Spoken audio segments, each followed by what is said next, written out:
While the environmental effects of COVID-19 are still being studied, research shows that there is a disproportionate impact on marginalized communities and people of color. Now, activists behind the in-person climate protests that were gaining momentum in the last few years are pivoting to keep the public's focus on both crises. They're finding online ways to organize and continue their advocacy. NewsHour Weekend's Yvette Feliciano reports. Last year, high school youth and New York-based indigenous climate activist Xiye Bastida led hundreds of students in mass strikes as part of Fridays for Future, a walkout climate protest started by teenage climate activist Greta Thunberg. When you disrupt the system, that is when people pay attention to you. So for the first global climate strike on March 15th, I organized my school to strike and I got 600 kids to walk out. And on the streets is where I met my fellow organizers from around New York City. And ever since we got together, started organizing, and got 300,000 people to strike on September 20th. The youth protest movement brought more than 10 million to the streets in September. Bastida and climate activists around the world were gearing up to do more in-person actions for the 50th anniversary of Earth Day at the end of April. But then, the coronavirus pandemic began and stay-at-home orders were issued.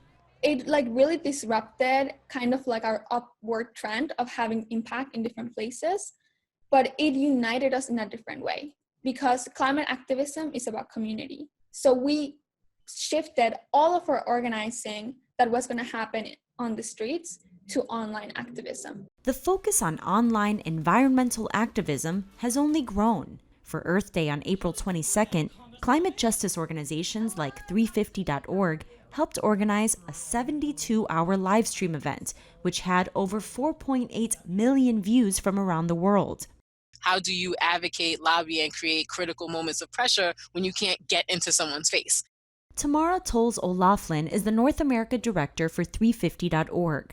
The group created online toolkits for different ways of organizing around the climate, such as virtual banner projects, online training, and outreach tutorials. How do you get people who aren't in the same place to connect about big ideas and create space for conversations? Some of that's just plain old education about what the facts are, resources and toolkits, templates for how to communicate with your representative. So figuring out what it is people need where they are is just an extension of what we have been doing as an international global organization that's been working on climate for over a decade. On May 14th, the organization gathered more than 600 people for an online discussion that included the relationship between climate change and COVID-19. Other groups are also finding new ways of taking direct social action. We have pivoted to organizing in a way that is totally consistent with keeping those distancing requirements in place. Kaya Chatterjee is the executive director of the U.S. Climate Action Network, a coalition of hundreds of organizations active on climate change. We just launched something called Arm in Arm, where any three people, anywhere they are in the country, can take leadership and start doing what we are calling disruptive humanitarianism. Whether that means, planting orchards in the way of pipelines or closing off streets so kids can go outside for the first time in a month. You don't actually need to gather a lot of people to disrupt systems. The network also started an online campaign called the People's Bailout. It urges citizens to call their elected representatives to demand they address the social inequities of climate change, which activists say now risk being intensified by the federal government's response to COVID-19. If you look at who has been most badly affected by COVID-19, it is Indigenous, Black, Latinx communities, the very same communities hit worst by the climate crisis. Even geographically, the overlap, if you look at, Louisiana, parts of New York, Detroit, these are places that have been really badly hit by environmental injustices and climate injustices. Youth climate activist Xiye Bastida says, if nothing else, the COVID-19 pandemic has made the threat of climate change to marginal communities clear.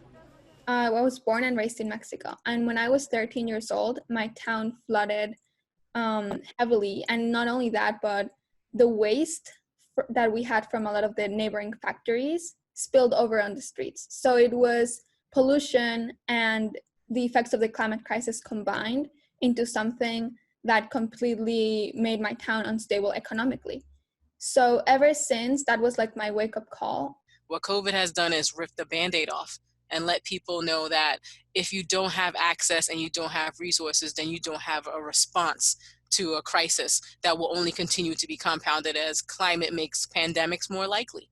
So, for example, in this moment, we were planning before now to focus on flood and fire season. For people that are stable around what they could do in COVID, they will be forced to consider whether they can continue to shelter in places where there are floods, where there are fires, where it's just too hot, or electricity may go out because of brownouts. A new study this week by a group of international scientists found that global carbon dioxide emissions dropped by 17% in April during the coronavirus lockdown. Yet Bastida says it shouldn't take a health crisis to heal the planet. Because it is actually harming a lot of communities. And the coronavirus pandemic is only stopping mass production of things. And we can achieve low carbon emissions by switching to renewable energy. We have to keep fighting for climate justice.